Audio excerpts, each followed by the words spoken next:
দেশটাকে যদি বাঁচাতে হয়, এবারে লোকসভার ভোটে মোদিকে বিদায় দিতে হবে। মোদিকে হারানোর জন্য তৃণমূল কংগ্রেসকে জেতানোর দরকার।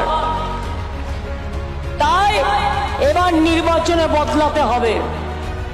চলো যাই বদলাই, চলো যাই পাল্টাই।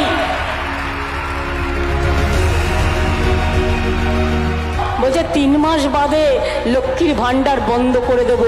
আমি বলি তোমাদেরই এবার ইলেকশনে দরজা বন্ধ করে দেবে, তোমাদের ভোট বন্ধ করে দেবে। তুমি আমাদের লক্ষ্মীর ভান্ডার হাত দিতে পারবে না, যে কোনোভাবেই হোক।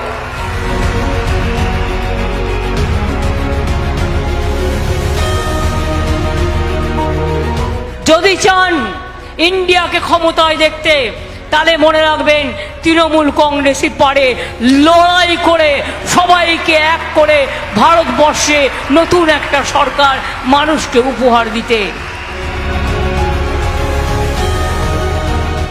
মা বোনেদের উলুধ্বনি, ভাইদের তালি, আগামী দিন বিজেপিকে কলব মোড়া খালি, কলব মোড়া খালি, কলব মোড়া খালি।